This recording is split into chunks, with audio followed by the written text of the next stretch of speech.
Well, welcome back to the channel. In today's episode, I'm giving away this, and I'm answering your questions. This is the final conclusion to my 72-day solo adventure van life road trip that I took last summer in BC, Alberta, Saskatchewan. And after I posted all those videos, I think it was 19 videos, I told you to ask me a question. Frankly, I told you to comment on my video, preferred a question, but if you commented on my video, you're going to be entered in the draw to win this, which is my Flextail tiny repel bug repellent system and a SARGEinc branded Lifestraw. I would show you, but it's all packed up, ready to go to the post office and for me to give away. So, what I'm going to do is answer a few of your questions, and then I'm going to do the draw, and then I'm going to come back and answer a bunch more questions. I know not everyone here wants to listen to me answer the questions. They just want to find out if they won, but we're getting a little bit of viewership time while we're at it. So we're going to answer the first question now. What rest stop in BC is your favorite to take a grumpy in? I have never used the term grumpy in that fashion, but I assume that means going number 2. No rest stop has really stuck out to me in that respect, but I will say I travel a lot between Abbotsford, where I live, and Osoyoos, where my parents live, and there's 2 rest stops in between that I stop at frequently to go to the bathroom and also to walk the dog or just to take a break. And that is the Hope Slide rest stop in Hope. I think it's technically just outside of Hope. It's the site of a huge landslide. I can't remember the year it happened, but the whole mountainside came down, and it is an interesting place to stop. Use the bathroom. It's well spaced when I'm coming from Osoyoos back to Abbotsford. And also, it's an interesting story, beautiful to look at. So it hits all the notes, I guess I would say. Other than that, when I'm driving to Osoyoos, the other one I frequent is Bromley Rock. Bromley Rock is a nice sandy beach. There's a river float. I don't know exactly where you float from and to, but you can float down that river. I've never floated, but it's a nice swimming hole. I've gone across, suntanned on the other side of the beach. It's usually pretty busy in the summer. Great place to go to the bathroom. Great place to swim. And while we're at it, I have had a few negative experiences at rest stops. The Wassa rest stop in Wassa, BC. I crashed my drone into a tree and it never came down. And I have bad memories of that place. I will say the graffiti in the bathroom, 2 times that I've been there, I have found humorous. I don't remember exactly what I said. I just remember finding it humorous.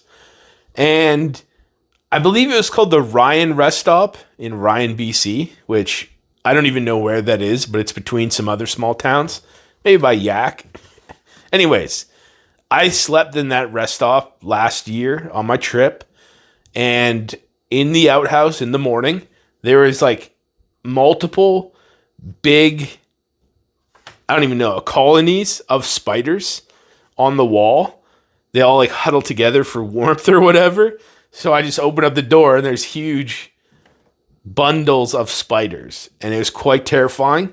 But when nature calls, you got to answer. So I took a grumpy, even with the spiders on the walls. Question number 2. 2Utes68 says, I've been following you since the beginning. I must say your bathroom moments are classic. My girlfriend leaves the room when these moments, which I find hilarious. Please do more fishing and keep doing what you're doing and just be you. First of all, thank you. I do not take compliments well, but I appreciate them. And I will say, I enjoy taking you guys into the bathroom with me. Although in the beginning part of this channel, I frequently showed my butt crack. I have been told that is off-putting and also that children watch. And I thought about it and I was like, yeah, that is probably true. And in hindsight, very inappropriate. So now I just take you into the bathroom and I find it funny. More about fishing. We'll go to the next question. When are you going fishing? And that is from Freeze Z, who asks me that all the time on my Instagram. Every time I'm by water, he asks me when I'm going to fish it. And I don't know when I'm going to go fishing. It feels like a thing that I might do. I might do it. I might do it this year. I do not know. I do not have a big passion on fishing. I don't really eat fish, but I feel like I should try. I spend a lot of time canoeing on the water or at the river or at a lake, and it feels like a natural progression to go fishing. So I think I might go fishing. Maybe this year. We'll see. Next question. Thanks for taking us on the trip. Besides iOverlander, what other apps do you use to find camping spots? Have you thought about kitting out a camper and doing this full time? So the second question I will answer first. I have thought about it doing this full time. But I do like being at home. I have a good system here. I rent my sister's basement suite. It is good for both of us. And I enjoy having a home. Living in the van is nice, but it kind of sucks at the same time. My van is small. It is not necessarily kitted out for full-time living. It doesn't have a bathroom in there. It doesn't have a shower. You can't really sit up properly. I don't have Starlink. It is set up to go camping for extended periods of time, which I have done. But I do enjoy coming home and having a house. And I will almost certainly have to get a job. I've been looking for a job. YouTube does not pay me enough to do this full time. So that's not really feasible, I guess is what I would say. And the other part of the question, which I already forgot, what other apps do you use? I don't really use any other apps other than iOverlander and Google Maps. I don't know if there's other good apps. And iOverlander sometimes, not always the best, but usually when I'm in a pinch, I look up iOverlander and it does kind of give you a decent rundown in some places. But also Google Maps, you can sort of look if you know you're going to be. I know I used Google Maps when I was in Edmonton. So I think I went on iOverlander, couldn't really find anything. So I went on Google Maps. I don't know if that's true. Anyways, I went on Google Maps and you look for like apartment buildings, just places that look like they would have parking next to them, open lots, but a lot of open lots you can't necessarily park in other than like Walmarts and stuff, which you can easily find on Google Maps. But I look for apartments, hotels, stuff like that on Google Maps. And then I use iOverlander. And then a lot of times you just kind of show up and drive around town for a while. I prefer, if I'm stealth camping, as in just camping on the street somewhere, I prefer to show up during daylight hours and scoping out an idea to figure out what I'm doing. It's way easier to find a spot. And then you just go back in the cover of darkness. And it's just easier if you have something laid out ahead of time. Otherwise, you're kind of just winging it in the dark, hoping it's a good spot. That's what I have found. But no, I use iOverlander, Google Maps, and I just kind of wing it. Okay, Nick Harlan says, great summer of adventures. You did some wonderful canoe trips. Too bad about the algae-filled lakes in Alberta. I'm from Alberta. But would highly recommend the Churchill River system in Saskatchewan. You can paddle some beautiful lakes, world-class fishing. Maybe there's a time to go fishing. Rapids, waterfalls connect the lake, but can be portage around good trails.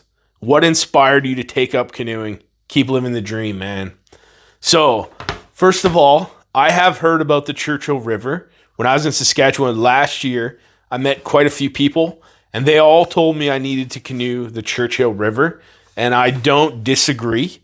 I thought that maybe this year when I went back, it would be something I tried, but I ended up going kind of a different route in Saskatchewan. I stayed down south more. Last time I went in up north. So it just didn't work out. But I think it is something that I would like to do. From what I understand, it is a canoeing paradise. And as a canoeist, whatever you say, I think it's a thing that I would like to do. So that is on my list of things I would like to do. And as far as what brought me into canoeing, I learned how to canoe when I was in Scouts. I don't necessarily know why. Well, I guess I don't really know why. I think my dad, our leader, heard about the Bowen Lakes And he was like, I think that'd be a great thing for the kids to do. So we learned how to canoe. We learned at camp. We took lessons. I remember going to the Mission pool, and we had canoes rented out with Canoe Dave. I don't know his name other than Dave, but I think it's like Ridge Wilderness Adventures is this company. This is a long time ago now, though. But he taught us how to canoe over canoe rescues in the boat there. And then I have learned other places like other Cub camps, Scout camps. Also, I learned in school because I did take an outdoor education class, which I thought we were going to hike Mount Robson, but we ended up doing canoeing. So in that class, I also took canoe lessons. So it's just something that I picked up. And then because I have done it a lot of times, it has inspired me to keep going and to canoe more. And now it's just natural. I like to canoe. I like to be out on the water. It's my favorite place, my favorite thing to do. And then watching some people on YouTube, specifically the ones come to mind is Northern Scavenger. They did some big 30-day treks into the wilderness. It kind of changed my mind on what you can do in a canoe. So I would actually like to canoe more and do bigger canoe trips, but I just haven't been able to. I've been doing regular sized canoe trips, but that's how I got into it. And that's what inspired me to get into it. It kind of just happened and then it grew. So you should also go canoeing and it might grow. Next question, Sir Trueblood. Have you caught the mouse in your van? So fun fact, I did not catch the mouse in my van that I had this summer. So I actually had 2 mice incidents this summer. The first one was at Miette Hot Springs campsite in Jasper, which I did catch the mouse. I caught the mouse half alive in my trap. I woke up to a weird sound and it was the mouse caught in the trap but not dead, just moving around, twitching. And I was able to get that one out of my van. So that mouse was gone. I did find him. But the second mouse incident I had was, I don't actually know where I collected the mouse. It was either when I was leaving Saskatchewan or my first night in Alberta, which was at the Old Man River in Fort Macleod. I camped by the river, and then I woke up, and my toilet paper that was sitting in my passenger side door pocket totally shredded. A mouse had gotten in and just ate all my toilet paper. It was gross, and from that moment on, I never saw that mouse.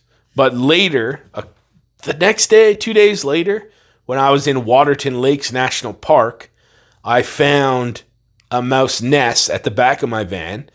And also, I found evidence that that mouse had eaten the peanut butter. I bait all my traps with peanut butter. It had eaten the peanut butter. You could clearly see mice teeth prints in my peanut butter, in my traps, but he did not set off the traps.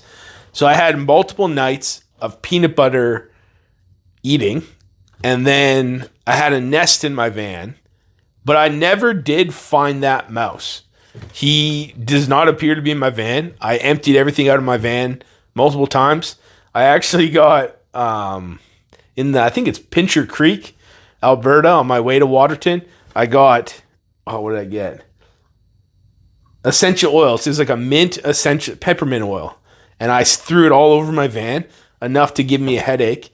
And I sprayed that all over my van and then cleared out my van. And then eventually the mouse had no more signs of mice. So he either left on his own or, he had to have left on his own because he's not there. There's no way he's still in there. So no, I never caught my mouse. I hate mice. Okay, Music Work says, Sarge, what's the buggiest place you've been? How'd the bug stuff work? So, I would say this year, the buggiest place that I remember was in Blue River. I camped next to the river in I don't even know where exactly I was, but there was some sort of baseball tournament, I believe, in Blue River. So it was busy on the front places I would normally stealth camp. So I found my way back into the forest and I camped next to a bridge and I made some food there. And it was so buggy. It drove me crazy. So that was definitely the worst of this year. Historically, the worst place that I remember bugs, and specifically I mean mosquitoes, was on the Bowen Lakes when I did it way back in, man, I don't even know, like 2010. I did it right around Canada Day, July 1st, sorry. It was really buggy, and we did it with some people, and we all got just crushed by mosquitoes. I remember one of the guys' name was Jonathan. He had a penchant for wearing his pants too low, so the top of his butt crack was always exposed. So he just had this like 2-3 inch gap from where his shirt ended and his pants began of just getting crushed by mosquitoes. It was just bright red and bumpy on his butt. And that was definitely the worst that I can remember. It changed the way I view bugs. I didn't realize how bad mosquitoes could get because I have thought they've been bad before, but that totally changed it. I remember portaging, and I looked down at my hand, and I had like black sleeves on, and my hand was black, and I was like, what? And it was mosquitoes were just like 30, 40 mosquitoes just all on my hand. Turned my hand black, and I was like, oh my God, this is so bad. But then once you get out of the water, it's like a little bit better. Once you get a fire going, it's a little bit better. And it was sort of tolerable, but that changed my perspective on bugs. And as far as how bug stuff works, I assume he's talking about this. And I think it works. I used it on my hike earlier this year on the Skyline Trail, which I failed at. And then one of those days, the first day, was quite buggy. I busted it out, and I believe it improves things. I don't know for sure if that's a fact.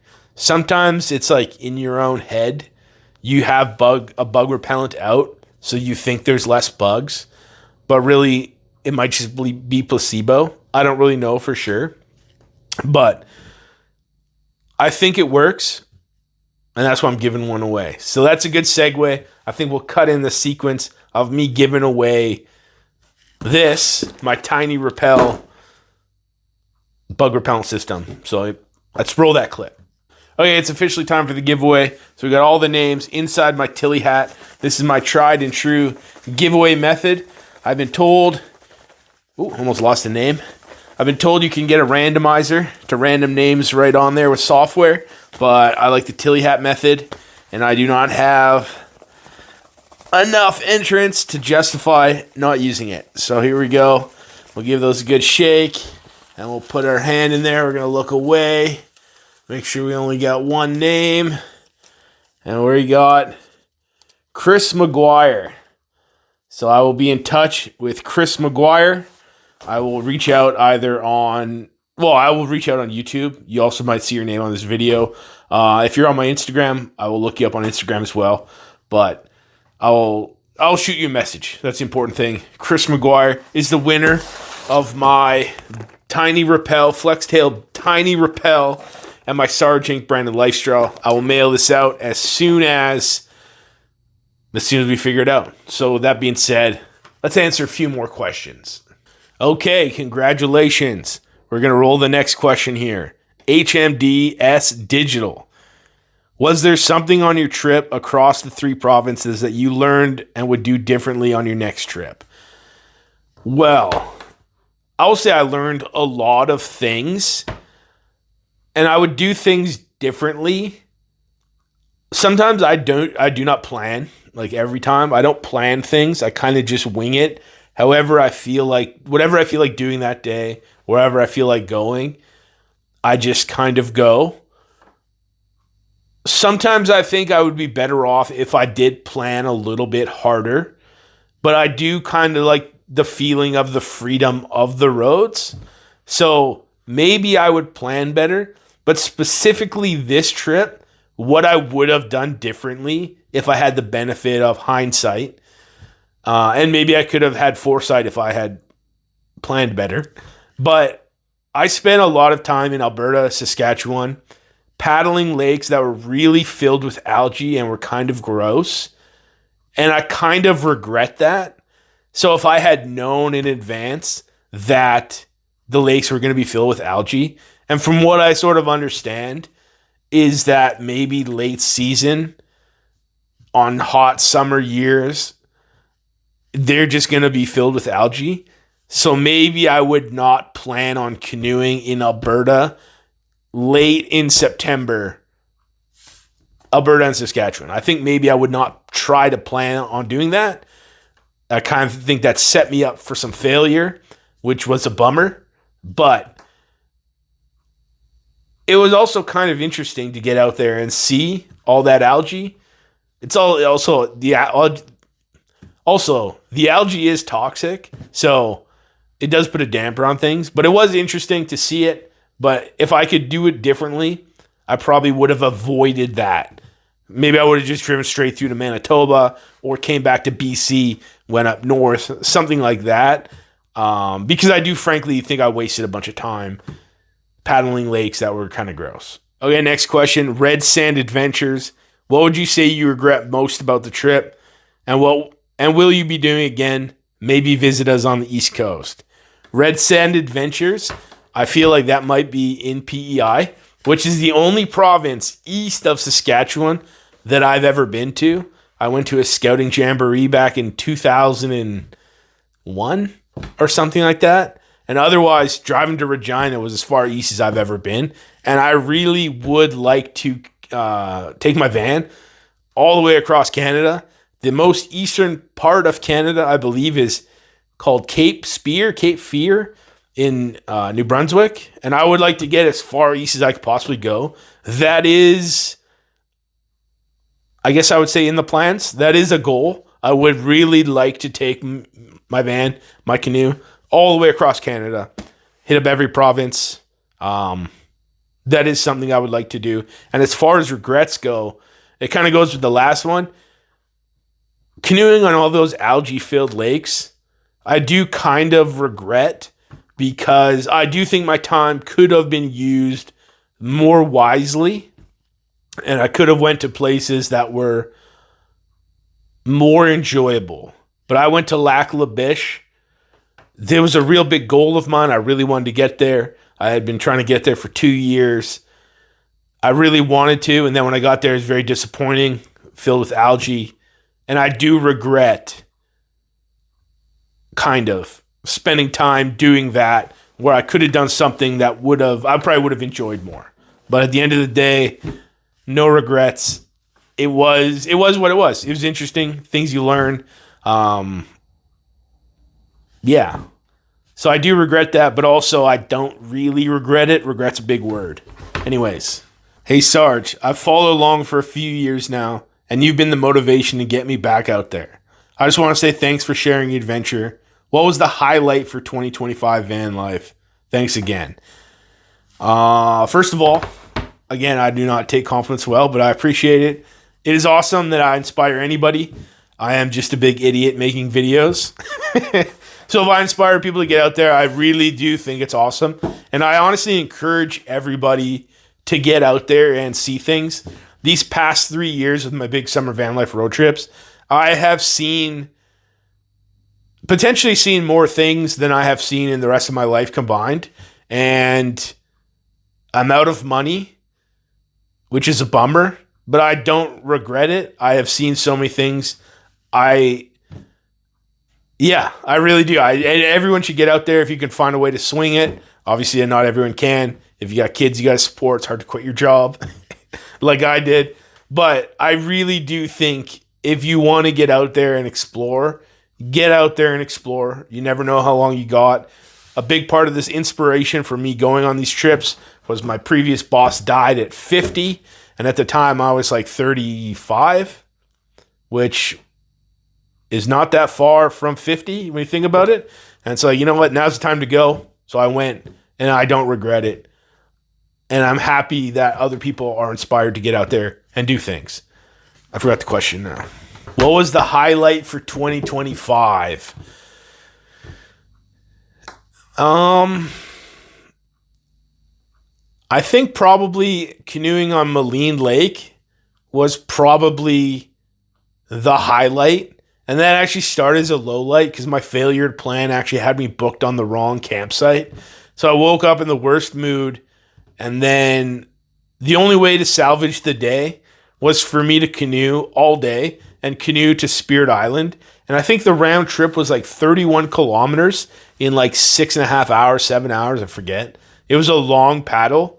And Moline Lake, absolutely beautiful. Absolutely beautiful. Probably the nicest lake I've ever paddled. And I also enjoy long paddles like that. I really do. I really enjoy long paddles. So it makes you feel good. And that one, my mood changed from being terrible mood to like euphoric over the course of time. And I saw two moose like in the water. And I canoed all the way to Spirit Island. I got passed by hundreds of tourists in boats, or the tourist boats. It was just a really cool trip, and I actually wouldn't mind going back there, canoeing all the way to the end of the lake and camping, which is what I originally had thought I had planned. But I think that was probably the highlight of the day for multiple reasons. Next question, Kelly S. Anyways, Sarge, I enjoy your videos, casual, no making coffee lessons, I think. What is your favorite canoeing lake? Actually, I think that's an easy question. My favorite lake to canoe in BC, which kind of just means my favorite canoe lake to canoe, is Slocan Lake. I canoed it, I think 4 years ago for the first time. That was when I first set out on my van life journey. I didn't even have my van finished, and that was my first big trip. I think it was a week long. I canoed Slocan Lake. I started in New Denver, went north to Rag Beach. I went all the way south to Slocan itself. I get breakfast in town, and then I end up canoeing back up to New Denver, where my van was. And yeah, it's my favorite lake. It is very beautiful and also interesting. There's multiple shipwrecks. They're barge wrecks, technically, that are halfway in the water, halfway out of the water, which I find interesting. There is also not cave paintings, just paintings on the cliff face, like ancient Indian ones, which is very interesting. You got cool shipwreck history, the First Nations history. Also, I went to town and I got food, which is kind of cool to be able to go to town and get food from a real restaurant while on a lake. I also saw there was a fire up in the mountains around me, which wasn't ideal. But they had the water bombers. There's 4 water bombers looping around and scooping water out of the lake as I was canoeing it, which was an absolute wild experience. And then later on that trip, I went up to the end of the lake. I think it was last year, actually. It might have a different year.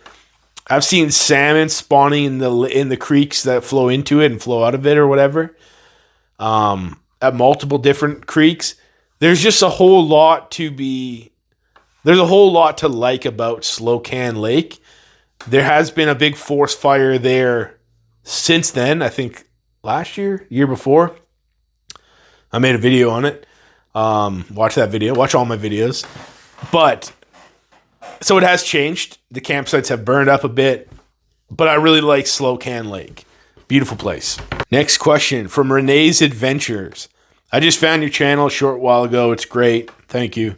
Question. If you could only paddle one lake for the entire summer over and over again, what would it be? I'm looking forward to seeing where the summer takes you. I think I'm going to have to go with Slocan Lake for all the reasons I said last time. First of all, it's beautiful. There's multiple different things you could see, different destinations you could go to. And if I hypothetically had a cabin in New Denver, it'd be a house, I guess. If I had a vacation house in New Denver, I would enjoy that. And I could probably paddle every day if the weather was good. And you could do different things, like, say, cave paintings, rock paintings, whatever, shipwrecks, just swimming, beautiful clear water. You could go into town. There's just so many different things to do. I think that would probably be it. I naturally kind of want to think Revelstoke Lake because it's the biggest lake I've ever canoed. So it gives you more options. But I think Slocan Lake, I think I would choose Slocan Lake. Next question from Shane Taylor. Enjoy the content. When are you going to paddle Kootenay Lake? Creston and Nelson is a great 3 to 4 day trip. I would like to canoe Kootenay Lake. That is definitely on the list of things I would like to do. I would like to canoe Kootenay Lake. I would like to canoe the Arrow Lakes. There are a lot of lakes that I would like to canoe. But that is definitely one of them. The Muppet Pals 101. Hey Sarge, what's the most underrated campsite you've been to in BC? Always looking for new spots. That would be a difficult question for me to answer. A lot of my camping is in my van, which isn't really in a campsite. And I don't know if I've been to any places that are really underrated. The first place that comes to mind would just be Greenwood. I really like Greenwood. I find it an interesting place. It's got all the historic buildings out front. It's got the giant slag pile, which you can get onto allegedly. If you know, you know. You can get up to the 130-year-old copper smelter tower, allegedly. I think it's an interesting place. I don't think it's technically the Kettle Valley Railway, but the old railway goes alongside, and you could follow it down to Boundary Falls, where there's a waterfall. There's just a lot going on. I find it an interesting place. There is a campsite there. I think it's the Boundary Creek campsite. I've not camped there, but I find that an interesting place. And then, hard to say it's underrated, but in Mount Robson, there is the main Mount Robson campsite. I think it's called Mount Robson Meadows, which is by the mountain. And then you can hike up to Kinney Lake, Overlander Falls there, which is cool. But less popular is the other one, the other campsite, which is the Lucerne campsite. Doesn't have cell reception, but it's right on the shore of, what's that lake called? What is that lake called? It's right on the shore of Yellowhead Lake, and Yellowhead Lake's quite nice. It's got the Seven Sister Mountain behind it, a little trail there. Very beautiful lake, and it's also not that far from Moose Lake, which is the first and only lake on the Fraser River. So if you camp there, you could have easy access to both lakes. And I would say that is an underrated place, but it's hard to say it's underrated because it is in Mount Robson Provincial Park. Now, Mount Robson Provincial Park is a huge destination for people, but it's specifically the Lucerne campsite, a little overrated in the scheme of things, maybe. I wish I had a better answer for that. I wish I had some great uncharted campsites that no one knows about. Not that I would necessarily tell them, but I think that's the answer I'm going to go with. Mike Moskin asked, what is your favorite part of the trip? I think I already talked about that, but I would have to say Moline Lake was my favorite part of the trip. I really like Jasper as a whole. That was a really interesting canoe trip. Really enjoyed it. That was my favorite part. JDE9095 says, enjoyed this year's adventure, man. Well done, Sarge. Thank you. This year was like the last with the ups and downs. Definitely was. What was your highest non-herb related, allegedly, it's legal here, and your lowest low of this year? Appreciate your efforts, man. Thanks for sharing. Take care. I guess, honestly, it was probably Moline Lake, seeing the moose. Probably the second moose that I saw. I was just like, wow, how could this day get any better? But other than that, I remember in Waterton Lakes National Park, well, first of all, I got out of a ticket from camping in my vehicle that I thought I was going to be in proper trouble for. So I got out of that with it, which was good. But also the view on the top of the Bears Hump Trail was very spectacular. And that view was probably my favorite view of the trip. So maybe I would say that was like the highlight, but nothing sticks out as like obviously the greatest moment of the trip. But as far as the lowest low, that was probably almost certainly when I was on the Lakeland canoe circuit outside of Lac La Biche. I had wanted to go there for 2 years. And as soon as I got there, the water was gross. And then as I continued to paddle, the water just continued to get more and more gross. It was filled with algae, but it was filled with so much algae. The algae was like on the surface, and then it was like moldy. So it was like toxic blue-green algae that was molding. So the whole place kind of had this weird smell to it. And I was very bummed out that I had driven all that way. I had all this hype around it. And when I got there, it was just like, this kind of sucks. And then I camped by myself on an island, which wasn't that bad, but it was just like, I also saw a leech on the bottom of my boat that night. And it was just kind of like, that was probably the lowest point. But as far as lows, that was not that low. The lowest I've been on any of my trips was the year before. Maybe it was the first year. But I drove to Banff, and then I got I missed out on a campsite. There was no campsites left, so I had to leave. I went to a campsite in a place called Seabee, I'm not really sure. Camped right next to the train tracks. Place I found on iOverlander. Camped next to train tracks. Train kept me up all night. Slept terribly. I was in a bad mood. Went to drive away. Went to another place where I could gather my thoughts, chill. But it was so windy in the morning because there was like a Chinook blowing through. So I woke up with Chinook warnings. The wind was crazy. It was like white knuckle driving to get down the road to where I ended up stopping. Where I stopped in this gravel parking lot where I just mentally spiraled out. And I had been gone for like 50 something days at that point. And I just lost it. I was just done. I was tired. I was cranky. I was scared, I guess, because of the wind and the driving conditions. It just sucked. And I just mentally spiraled. And that was the lowest I had been on any of these trips. Because it is fun to go out on your own and do all these things. But there is a downside because you are all alone. And you're sleeping in the van. It's not always comfortable. Sometimes there's mice in your van. It's also a low point. You don't get the best sleep. You're in a new place every night. It is not ideal.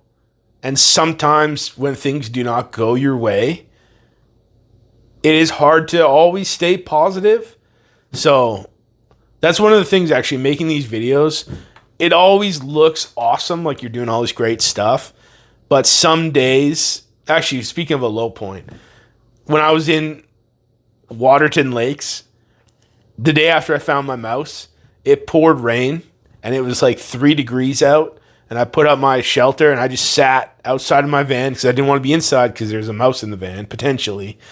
I just sat there all day in the cold, just under my shelter by myself, wasted a whole day just being sad, alone, and bored. And it's like, those are the days that don't make the video, and they really do suck. And you'd rather be anywhere but there. So, anyways, that was a low point. Oh, man. I'm just thinking about it now. Although I'm glad I did not get arrested in Waterton, so I can't complain about that. DJR 1954. Hi, Sarge. What adventures are you planning this year? So, I am unemployed, and I have not been able to find a job. I've been looking seriously for like 4 months, 3.5 months.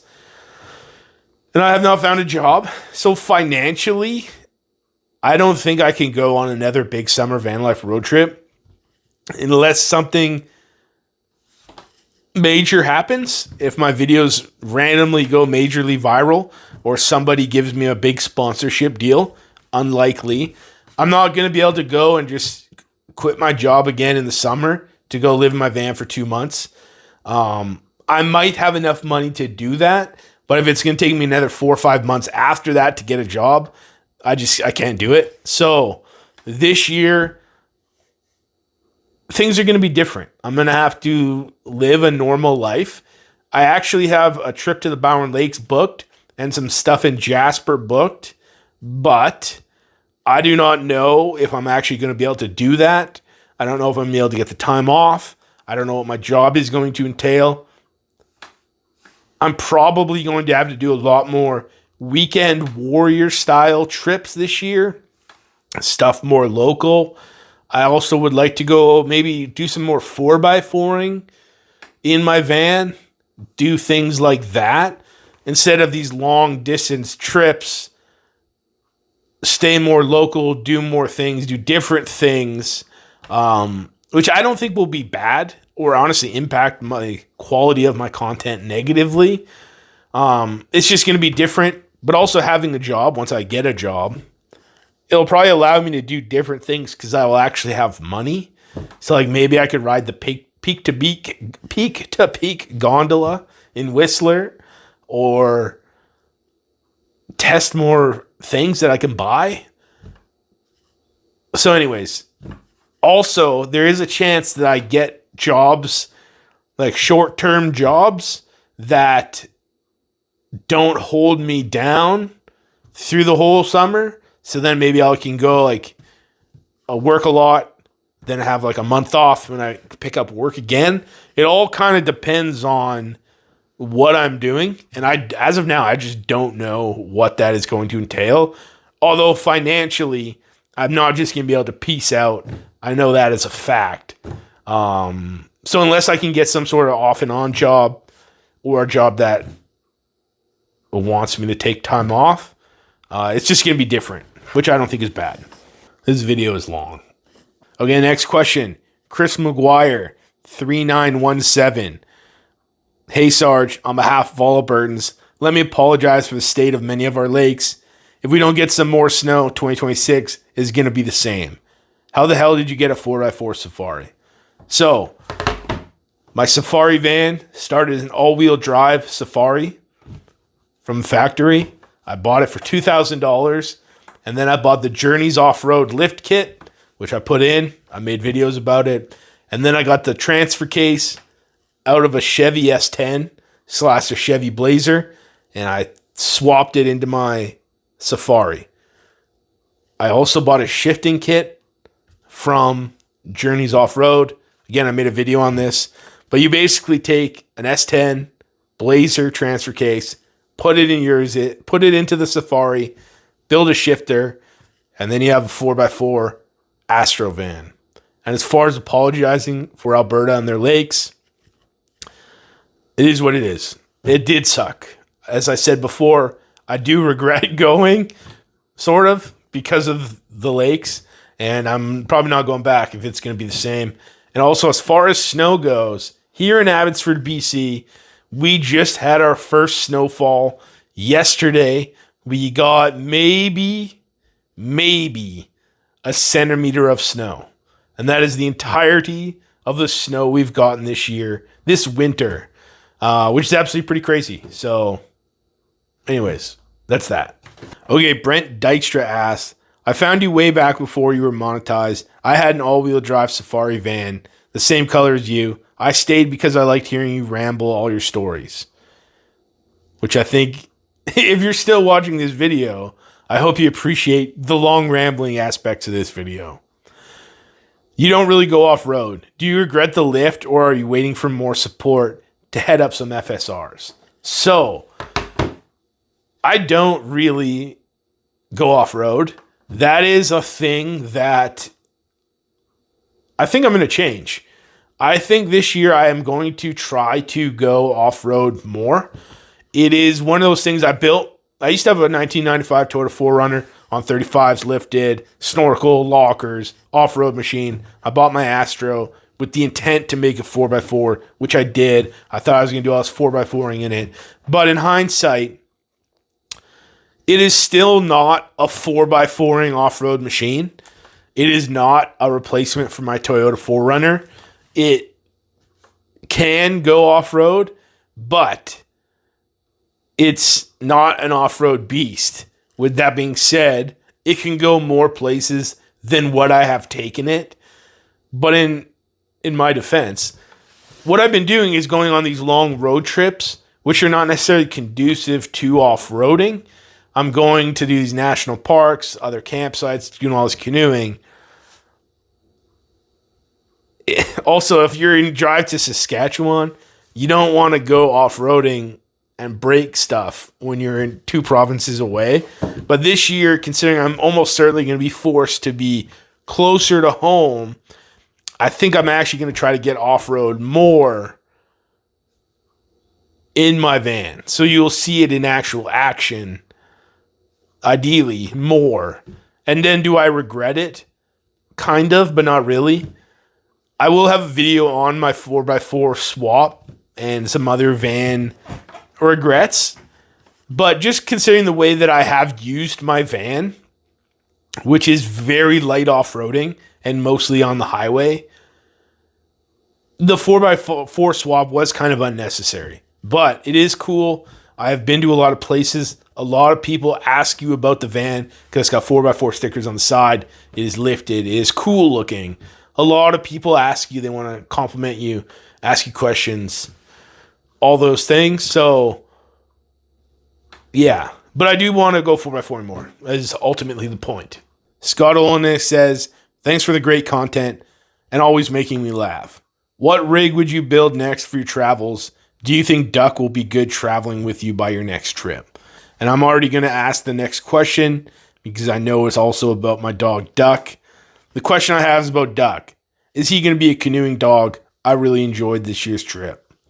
So my dog Duck, I adopted him as soon as I got home. As I mentioned earlier, I live in the basement suite of my sister's house. We have a shared dog. So my dog's name is Duck. He is about 2 years old. I do not know exactly what kind of breed he is, but he is going to have to become a bit of an adventure dog because that's just what's going to have to happen.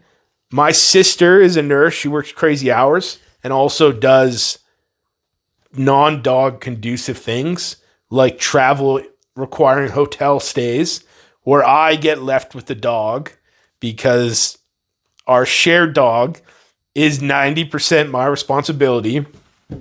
And when I have the dog, I'm going to go hiking. I'm going to go canoeing. I would like to go 4x4ing. And the dog is going to have to come along. I do not know yet if he will go in the canoe with me.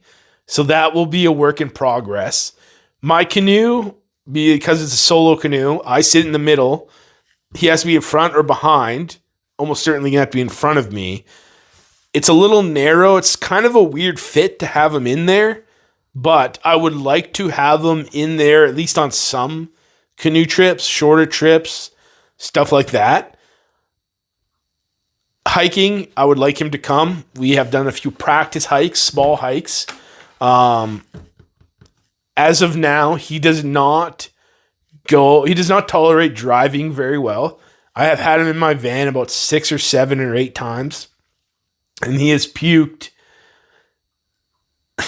half of those times. Anytime I've driven no, that's not true.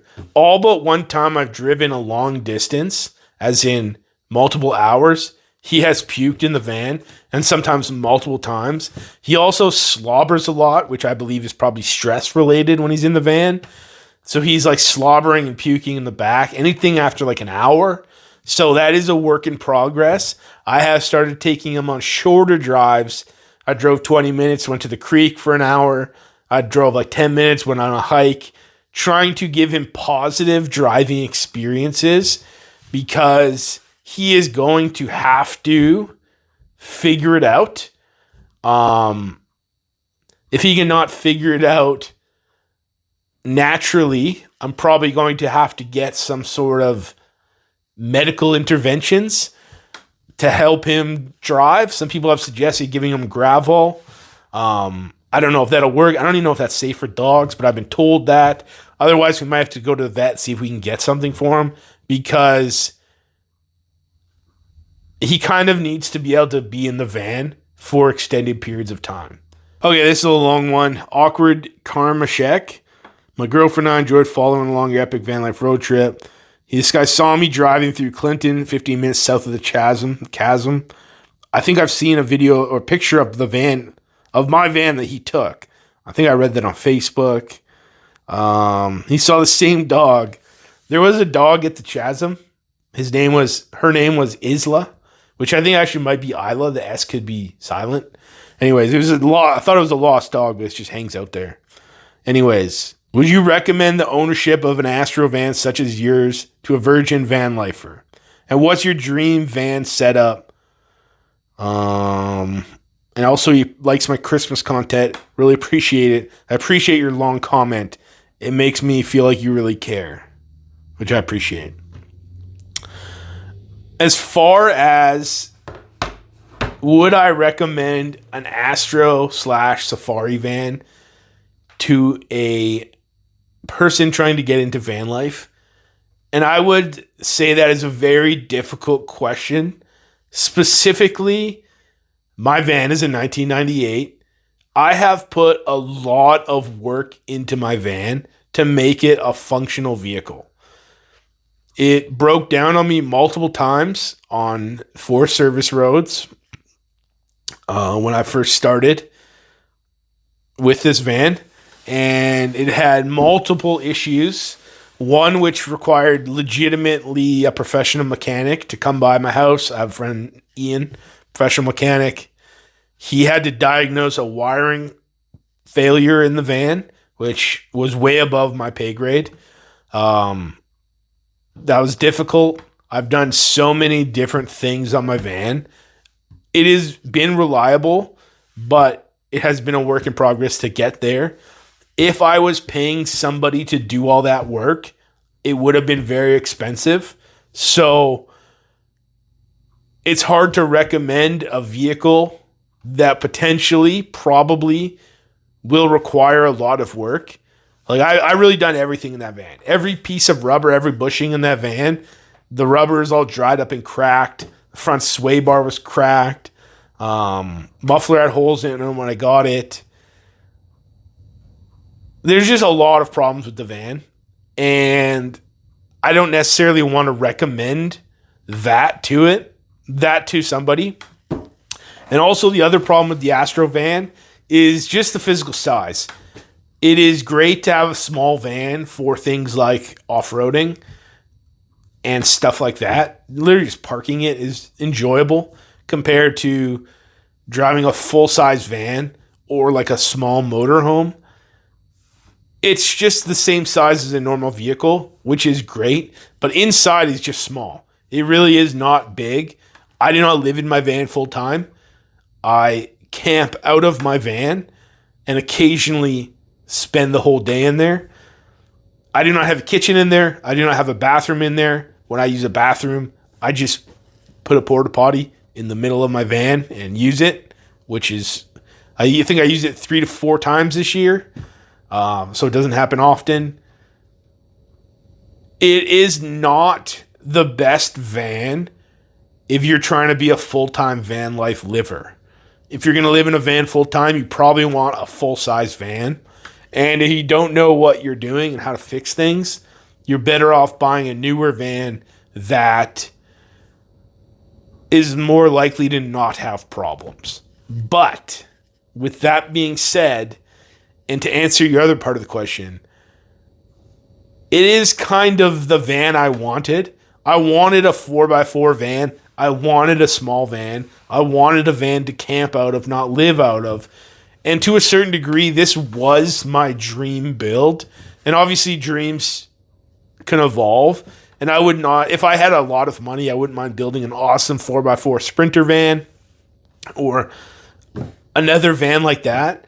But I bought my van for $2,000, and I probably spent $8,000 maybe more dollars in it. So for $10,000, I've had this van that does everything I need it to do, which is relatively inexpensive in the grand scheme of things. So it really was my dream van, and I don't regret buying my van. If I were to do another van build, which I frankly might do, that's another thing with me not being able to go away in the summer. I will have time to maybe build something new. I am always on Marketplace looking for good deals. The other day I saw a Savannah van that was green, needed work, didn't run, for $1,000. I thought about that.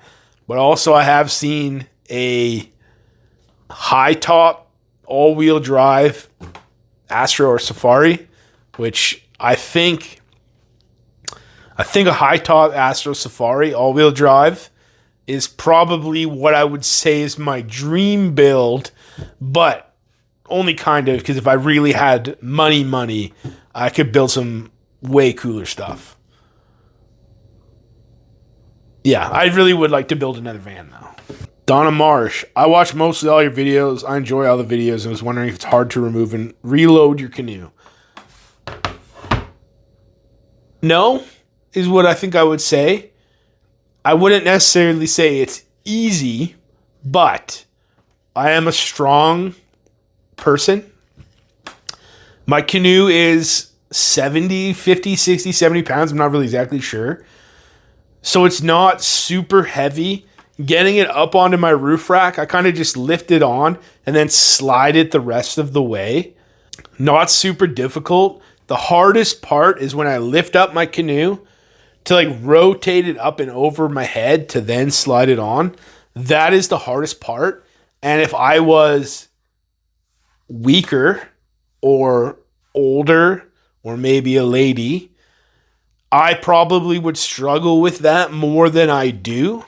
But I don't have any issues doing that, really. It would be nicer if my canoe was lighter. I think there's a Kevlar version of my canoe, which is like 20 pounds lighter, which I think would probably make a huge difference and would probably be more feasible to load and unload if I wasn't me. One other thing, I always carry a stool with me. I think it's an 18-inch tall stool, which helps me put the straps on, tighten it all down. Because being a lifted van, it also makes it higher and kind of more of a pain to get the canoe up there.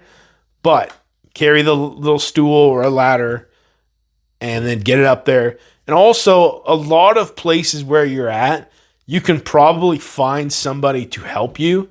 I personally don't ever need to, but unless you're doing super remote trips, you're generally going to find a bystander that could help you.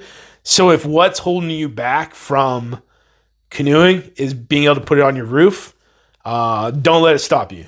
There's always a way, even if you have to wait a while, or get something lighter, like an inflatable kayak or something like that. But I would not describe it as easy, but I would not describe it as hard. It just is. Sometimes the worst part is when you flip it over and all the water drains out and you get soaked. That's probably the worst part about it, but overall not that bad, but also not super easy. Okay, Tana CW says, "Hi Jordan, spelled my name wrong. I will not hold that against you. You're doing a great job. The shorts really kept me interesting between videos. Can you talk to food places ahead of time in exchange for meals?" First of all, thank you. And second of all, I don't know if I can or can't. I would like to do more food reviews on this channel. I just think it would be interesting. Maybe show off places locally. I just think that's something I will do. And it might be nice to plan ahead, talk to people, and even be able to talk to them on camera, get their opinion on why they started a restaurant. All that stuff might be cool. And I will probably show you more because I'm not going away to some far-flung place, probably. I might do more local food reviews. Vintage vehicle adventures. And this is the last question. This video is way longer than I intended. With that being said, my catchphrase. With that being said, how many subs or views would a YouTube channel need to make minimum wage? I do not know because I do not make minimum wage. My last month, which was January of 2026, I made my most amount of money ever on YouTube, and I made about $250. This month I have $75 that I've made, and I have to pay taxes on all that money.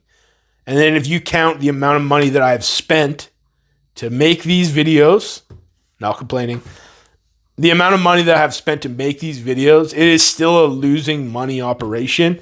And I think I have like 2,500 subscribers. So depending on the cost of making videos, you're probably going to need like 10 times this amount of people. Also, I do not have any sponsors. If I were to have a sponsor, they might give me enough money to make. They might give me enough money to make minimum wage. I do not know. I do not have that as a luxury. And then everything's different. If you edit your videos seriously, it's going to take more time than just sitting at a table talking. So it all kind of depends. If you're spending a long time editing, it's going to be harder to make minimum wage, but you're still going to need quite a lot. And I've been doing this for like 3.5 years.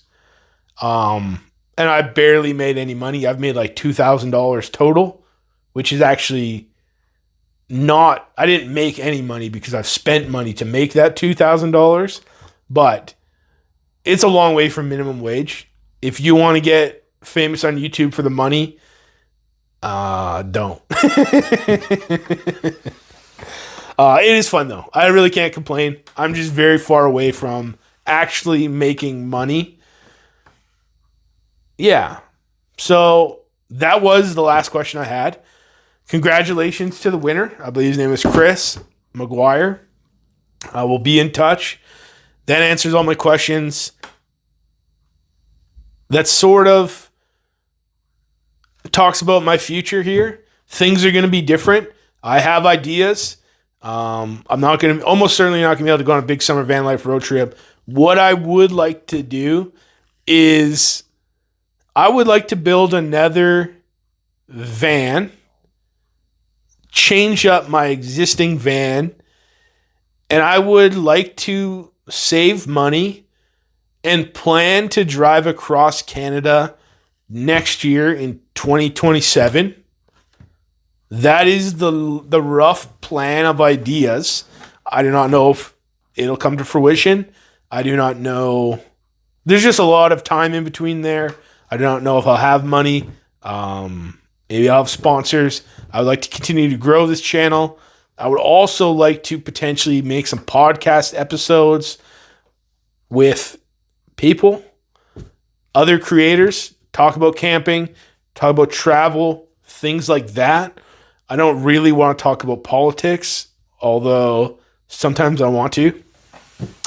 But I would like to do like maybe sort of more camping travel type of podcast episodes. Sprinkle that in there with some van build, other builds. Maybe I'll get a project car. I'm open to doing a lot of things, but things are going to be different. And if I have it my way, I think we're going to be saving up to building a big summer van life road trip, part 4, in 2027. And I would like to go all the way to the most eastern part of Canada. All these last summers have been 2 months long. If I could swing 4 months or even 3 months, maybe start in Victoria on Canada Day and go all the way to Cape Spear, the other side of the country, and back, that would be my dream. That would be my goal. So we'll see if it happens. But those are all your questions. If you're still watching this video, you're an absolute legend. With that being said, I'm out, and I will see you the next one. Peace.